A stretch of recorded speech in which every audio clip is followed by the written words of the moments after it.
Alright guys, as you can see, there is a box sitting here on the shop floor.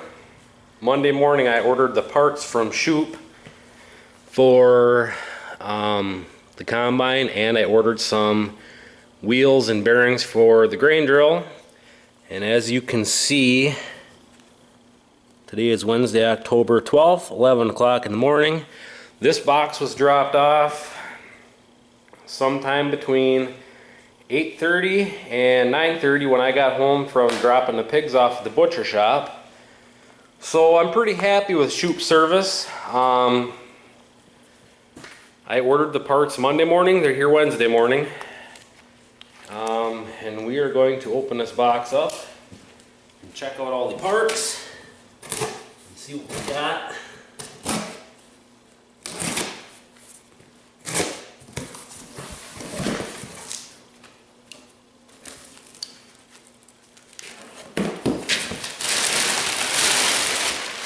More paper for the burning barrel. Here's the new wheels that I ordered. Bearings already in them. And these are with the vinyl or nylon centers instead of the seal. They're $55.95, I want to say, per wheel. And I don't know if there's more bearings in there or not, but when I ordered them, it didn't say that it came with the bearings in it, so I ordered bearings too. So maybe there's a couple extra bearings in there, but as you can see, they are the dual rib. They're 4-inch wide, 12-inch diameter. I bought 2 of them to replace those 2 that are missing on the drill, and I'm going to try these and see how I like them compared to the factory wheels that are on them. And if I like them, I'm going to buy more, obviously. I just think that these are going to do better at gauging the depth. I got 2 extra bearings. And the bearings were $8 a piece, so nonetheless I'll have 2 extra bearings for the next ones, or in case something happens. Here's the second wheel. And 2, 4, 5, 6 rock guards for the bean head. I have 3 rock guards in the toolbox on the combine, which I believe I only need 5 or 6 for the head, so I should still have those other 3 for spares. And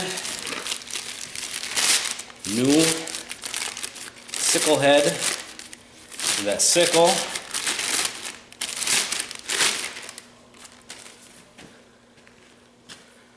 You guys can see that. Hopefully that'll cure a lot of the other issues. So I'll get the other one off there, get that replaced, put the rock guards on. Then one of these days I'll get the drill back up to the shop. I tried getting the bearings, the drill, the bearings on the drill, the center shaft is still on there, but the bearing and the outer, or I guess whatever you want to call it, are gone. I tried beating one of these out, and it's going to take heat, so I'm going to have to, next time I have it hooked to the tractor, back up to the shop, heat them up, get these new ones installed. And these I'll hang up on my, somewhere up here, so I know where they are when I need them again. So yeah, this is, it's like Christmas on the farm for a farmer. So what we got, there's $250 sitting here. So, but I want to see how these work on that drill. Everything I did plant with the drill with them other wheels did come up. But I think it would do better if I have these on there when I'm planting the small seed like alfalfa, clover, the grass seeds, because you don't want them very deep. And the problem is, with the drill, it's maybe not setting the seed very deep, but if you look at the ground, you'll have ground and then a divot, and you'll see where the press wheel was down the center. But kind of what happens when it rains, this higher stuff on each side kind of washes down, So I'm hoping with these, I'm hoping it'll gauge it better. I'm gonna try, so we'll see what happens, and if they do work out, I'll switch the other ones. There's 15 on there, so you know, if these work out, I'll have to buy 13 more, and who knows, it might just be I replace them as the other ones come apart. We'll see. That's to be determined. But I need that right away. I need those right away. Get the combine ready to roll for beans. It is raining right now. Hopefully by tomorrow afternoon I can get the combine ready to roll and hopefully start on beans for the neighbor. It does, so far the weather forecast says sunny tomorrow, and then Friday partly cloudy, then a chance of rain Friday night. So if I could get started on beans tomorrow afternoon, hopefully I can have them done by Thursday afternoon, or no, tomorrow's Thursday, have them done by Friday afternoon, and beat this next rain, which right now it just has a slight chance, so maybe it won't rain. And I'm still waiting on my new purchase. I was kind of hoping, being it was raining today, we could figure out how to get it here, but my cousin is too busy hauling beans. He has to haul 10,000 bushel out of a bin for a guy, so I'm thinking it's not going to happen again today. So kind of just, that's kind of what's going on. I got these parts in the mail today. You can see I had the camera sitting here on the stool and use a splitting wedge for to be able to tip the camera up so you guys can see the box. So that's the plan. Get the combine fixed today. I see there's a manure spreader sitting on my yard that needs a bearing and a sprocket replaced. I don't know if I'm going to get to that today or not. I kind of want to get the combine done first. That's what's going on there. The calves are quieting down a little bit. That's always nice. There's one pig left out here for a buddy of mine to come pick up whenever he's ready for him. As soon as that pig's gone, I'm going to start tearing down the pig area, get the shed cleaned out, and the pigs have done a lot of disaster in there, so I got a lot of repair on the shed to do from them tearing stuff apart.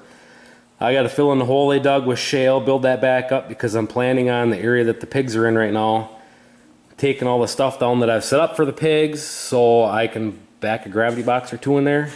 And then if the steers do stay on the lot next summer, one of the gravity boxes I'm going to use to put ground feed in for them, and then I'll feed them ground feed with their hay. And I'm going to try and do this a little bit different here. Most of y'all have never seen me, really. You can see my ugly mug. Yeah, I want to thank a couple of guys who have helped me out a lot. Jake Ziegler spent the better part of half hour on the phone with me yesterday, discussing things with the combine. I think we have that all figured out, how to fix it. Bandit Farmer, he's been giving me a lot of advice. I want to thank him for that. I appreciate it. And then I want to give a shout out to David Gothy. David, I hope I said your last name right.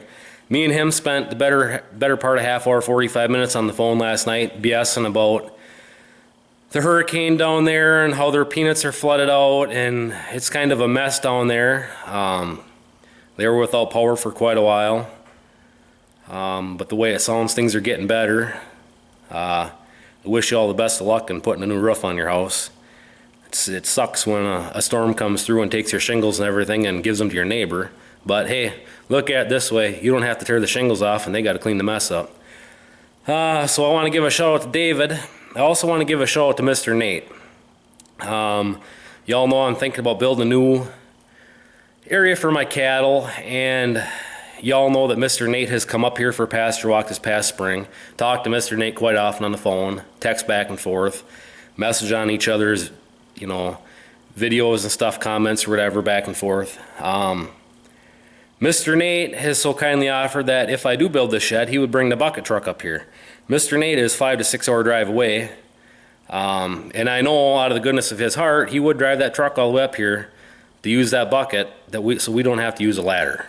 And I really appreciate that. That means a lot. But I don't know the timing on building this building. And that's why I've said that depending on what I'm going to do, I might just build a back wall first, use it as wind block for a year, and then put the roof on, figure out exactly what we're going to do. I don't know for sure yet. It all boils down to this stuff, and you guys can probably venture to guess that I don't make a whole heck of a lot of money. That's why I don't turn down cash jobs, or I shouldn't say cash jobs, I don't turn down side jobs. When somebody wants me to drive a silage truck, I don't turn it down. Somebody wants me to combine 20 acres of beans or round bale 20 bales of corn stalks, I don't turn them down. Any way you can make money, you got to make money. And my farm doesn't make enough money that it makes the farm payment. My wife has an off-the-farm job, and she makes a lot of the payments. What the farm makes goes back into the farm.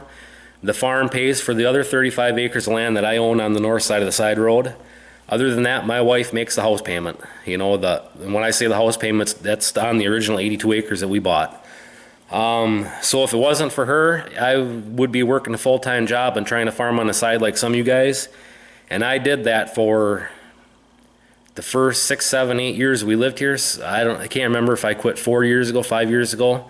But I worked in a metal shop. I was a laser technician, a welder, and before that I was a mechanic at a repair shop. So, and my last job was good money, don't get me wrong, but it was an hour drive each way for a commute. I spent 2 hours a day on the road. When I first was working there, before the company put an addition on, we only had one laser. And I was working 6, 7 days a week. They were always coming up with new schedules. It was just a major pain in the butt. I was raising bottle calves here. This is, like I say, this has been 10 years ago or better. When we first bought the farm, we had horses. And then we bought 2 Holstein calves from a friend of mine, from his dad. They were already weaned, so we just had them out with the horses. And then I bought my first 2 heifer calves from my dad, and then our herd has grown from there. I have bought 5 other heifers since buying those 2, and I want to say I bought the heifers from my dad the first year, and the second year I bought 5 Simmental heifers from a lady up in New Auburn. Other than that, the herd has grown on its own from there, and in the last how many years, every year I call at least 2 cows, if not more. If I have one that's open, she didn't calve, I'll call a cow, I'll call 2 cows, whatever. And obviously you guys know that I've called 7 cows this year total. Looking back is probably a mistake, but when you have payments to make, you got to do what you got to do. And that's just the way it is. Until things get rolling better, corn prices or bean prices, whatnot is better, I'm going to have to cull cows as I have to cull cows. But anyways, really my herd could have been, well, I want to say, when I number my heifers, they have 2 numbers on them. It's like, for instance, this spring, it's 16-45 or whatever. I want to say the last number out there is 48. So I've had 48 heifer calves born on this farm. So if you take 48 plus the 2 that I bought from my dad is 50. And then if you take 50 plus the 5 that I bought from the lady up in New Auburn, that's 55. Technically I should have 55 females around here, but with culling and everything I don't. And we have had really good luck at having about 30 to 40% of our calves being heifer calves, the rest bull calves. We've had a lot of bull calves. But that's the nature of the beast. When you need money, that's what you got to do. And I was getting tired of the drive. I was getting tired of being away from here. I was getting tired of the smoke and everything from the building I was in. One day, I had, I don't know how many bottle calves here, because when I first began, like I was saying, I had the 2 heifers, bought the other 5 heifers. The next year, the 2 heifers I bought from Dad were old enough to breed. We bred them right away. I had them calve, and then we were raising Holstein bottle calves. And I had, I don't know how many calves here. I had enough here that I figured I could quit my day job and stay home and farm. Well, I tell you what, it's been tough. But not to discourage anybody from farming, there's nothing else I'd want to do. But it is a struggle. Just, if I could go back, I would start with less debt. It would have been nice to pay some other stuff off before quitting my day job and trying to make a living doing this. But anyhow, I don't know if you guys are looking at my nose or not, but I'm resting my arms on my knee. Other than that, that's kind of the story behind the farm. That's why everything kind of looks like it's half-assed. The shed's never been totally done. My shop has never been totally done. The cattle areas have never really been totally done, and I'm so indecisive of what I want to do. Some people say just finish that last 24 feet that I have up for the cow shed, build a roof off the other side of it, make it a north lean-to for a store and stuff, and just use what I got. Other people tell me because I want to put a new cattle area back there and be able to drive all the way around this machine shed and not have cattle lots here in the way. Some people tell me back where I want to build a new building, just build a wind block and don't put a roof on it. There's a lot of guys up here in northern Wisconsin that don't have facilities for cattle. They have a round pen or whatever they feed them in to catch them, to separate calves, to wean, and to get them to go through a chute. They just have an outdoor area, basically just round pen panels or whatever, and they just let their cows be out in the woods, and that's what they have for shelter. So some guys say just build a wind block, and if nothing else, build a little building that you can set up so only the calves can get in, and the cows just give them a wind block. I mean, it is, but if I'm going to have steers on a steer lot all summer, when it's 95, 100 degrees out and the sun's baking down, them poor bastards aren't going to have a building to go in. They're going to have to sit out in the sun. That doesn't sound like fun to me, and I have a heart, and I don't want my animals to suffer, so, and that's a lot why my pastures, I've added the woods to the pasture, and I'm trying to thin them out and leave trees, because my cows don't usually come back to the buildings during the summer. I take water out to them. They're stuck out there. But I try to make it when it's going to be that hot, they have trees to go underneath, So it's just, it is what it is. That's kind of what I'm trying to figure out with this whole cattle shed. Money, I don't have the money to build it, but I could probably go buy the posts, buy the nailers for the wall, and put steel on one wall. And if it starts at just a wind block the first year, deciding on how wide the building's going to be is going to determine how long the building's going to be. And if you look at my lean-tos now, my south lean-to, I bought engineered trusses or rafters for that lean-to, and I can't stand the damn things.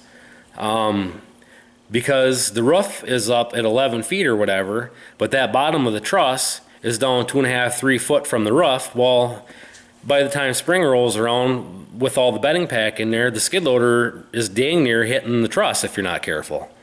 So that's why when I'm trying to determine a building, I would rather use 2x10s, double them up or whatever, and it looks funny because I keep looking over at the screen. I'm not looking at you guys here, I'm looking over here at the screen, so it keeps looking like I'm looking sideways. But I like using 2x10s because then I have a lot more clearance as I go through. But like I said before, if I were to go that route, about the widest you can go is 18, 20 feet. And that's even doubling up the 2x, so they're strong enough. I mean, I really don't know, but I am going to get a price on those. I call them monoslope trusses. One of my viewers mentioned that Menards has a kit that is the type of monoslope building that I'm talking about. But Menards does not call it a monoslope. They call it open face south or something loafing shed. So what I'm talking about are loafing shed rafters. We'll just say that. They're loafing shed rafters. I call them monoslope. That's what they are. But in looking at that, you've got the price of the rafter. And then if you look at them, you have a roof line that comes up to a point, and then it slopes back down this way and back over. Well, on this roof line here, they put eave lighting all the way down. Well, if you've ever priced out eave lighting, I bet you that eave lighting is a quarter of the cost of the whole dang building. That stuff is not cheap. And when I first built this building, where those light windows are up there, I had eave lighting down the whole length of the shed, but it wasn't all eve lighting. There was steel, and there'd be, you know, a 3-foot section of that eve lighting, and then steel for 2 or 3 sections and a section of that. And I can't remember what that was. I think it was a 3x3 sheet, was 10 or 15 bucks. It wasn't cheap. So as you can see, this is where I'm trying to go with all this. I don't have a lot of money for the building, so it's kind of going to be built in steps, and I don't want to spend more money on stupid stuff. These smaller buildings that guys build that they deliver on trailers don't have engineered rafters. They're just 2x, you know, 2x10, 2x12, whatever they are. And it's just a post up to the top. You got your 2x8 up here, or 2x10 running down to another post, and that's all it is. That's kind of all I really want to build. But on the same note, I don't want to have to build a 200-foot long building either. So that's, I got prices. I printed out one building from Menards. Mr. Nate knows I sent a picture of him on one of the buildings, but there's a couple different ones. But the problem with those prices are they put those engineered rafters 9 foot on center. And if you look up above me, those engineered rafters are 6 foot on center. They're rated for 9 foot, 40-pound snow load, but I put them 6 foot on center. Now they're probably 60, 70-pound snow load. I don't want this building coming down in the snow. Tornado comes along, it can take the building, I don't care. But I don't want it collapsing in the winter from snow. So, and I tell you what, if this building ever did disappear from a tornado or whatever else, I'm not building another pole shed like this. It's just going to be an open south lean-to. No, just open south. Build it. Each bay is for whatever piece of equipment, and that's what it is. But anyhow, that's a different story, different time. But that's kind of where I'm going with this. That's what I'm looking at. I sent a couple guys some messages, comments, questions, asking them. There's guys, like I say, around here that just have a wind block for their cattle. Well, if I build just a wind block, build a little shelter for the calves that they can get in, that their bedding will stay dry. If it snows, clean up the snow, whatever, rebed the cows, so they at least got a dry place to lay. But in one of my videos this past spring when I first started, my cows, they'll lay out in a snowbank at 30 below zero. They won't even come back to the yard. So there's where I'm questioning, do I put up a big building? Do I just put up a wind block with lots where everybody can go, a little shelter for the calves to get into? If we get this other land, do I separate the steers, have them on a steer lot all summer long, or do I put them back out with the cows in the spring, graze them all summer long, and then instead of only having 2 lots and finishing my steers over the summer and have them done the fall, have 3 lots, because during the summer, they're probably not going to finish over the summer. They'll have to be here the following winter, and then feed them over the next winter so they're done in the spring, which around here, prices are normally better in the spring, right before the grilling season. And corn silage, you can get a lot of feed off corn silage. I could feed the extra animals for over the next winter to get the manure back on, put back on the fields. That doesn't scare me. It's just all about just building which way to go. And the other thing, right now with the cattle all being on the pasture during the summer, that skid loader starts once a week, and that's to do other stuff. That's not for feeding. I'm not starting a tractor to haul manure every week or whatever. So there's another situation. I don't know if I want to build a great big building, have steers in a lot over summer, just graze them, put wind blocks up, have 3 lots, 3 groups of cattle over the winter. I don't know what to do. That's farming. You never know what to do. Anyways, guys, this video is probably getting kind of long-winded here, but now you kind of know what I look like up close. I know, not much to look at, but whatever, it is what it is. My wife married me. I'm thankful for that. But again, I want to thank everybody who has commented, helped me on all the issues I've been having with the combine. I am pretty green to the whole combine thing. I have run combines in the past. I never had to do setup on them. It was jumping, run this thing. I need to go do whatever, you just run it. And this is the first year I've ever raised beans. This is the second year I've combined beans, and the first year was last year, and it was, hey, jump in the combine, you start combining, I need to get in this truck and get up to the elevator so I can get back to the empty load so we can keep rolling. That's my whole experience with beans. Corn, I have a lot more experience with corn. I did have a 4400 a couple years ago. I wish I still had the direct cut head that was on it. basically I had the combine just for doing oats. Back when I was raising bottle calves, I raised a lot of oats and I raised cob corn, and that's what I fed them. So like I say, I don't have a lot of experience with the combine, so I appreciate Bandit, Jake. And there's a lot of other guys who've been giving me comments, ideas, and whatever. Sorry, I can't remember everybody's name right now, and I'm out in the shop, I'm not in the house. So I appreciate everybody who does comment. I'm nearing 700 subscribers. Never thought that would have happened in less than a year. I put out the first video at the end of February. We're the 13th, 12th of October right now. I'm pretty pleased with that whole deal. And I want to say, geez, just the beginning of this month, I was right down near 600, so almost 100 subscribers this month. I appreciate it. I appreciate everybody that comments. I try my hardest to reply to everybody who does leave a comment, even if it's just a thank you or whatever. I try to make sure everybody knows that I read your comments and I see them. There's a lot of times I don't know what to reply to you guys other than thank you. And I'm telling you right now, thank you for the comments, the blowing sunshine up my ass when I need it kind of thing. Constructive criticism when I'm doing something wrong or goofy or whatever. I appreciate it. I want to thank Jake for talking to me on the phone through that combine. Mr. Nate, talk to you all the time. Bandit is always giving me advice on there. David, you're always talked to you on the phone last night. My God, I can't wait till you start making videos because they're going to be hilarious. You're a ray of sunshine, I'll tell you what. The guy's full of jokes. Hopefully he starts making videos here this fall, and you guys keep an eye out for David Gothi. And I'm hoping I'm pronouncing it right. You told me twice last night, but I'm really bad with names. And any of you guys want to subscribe to David with the intention or idea that he is going to start making videos, it's David, Goethe. Look him up, subscribe to him. And subscribe to him so you start seeing people subscribe. Maybe that'll get them prompted to start making videos a little bit sooner.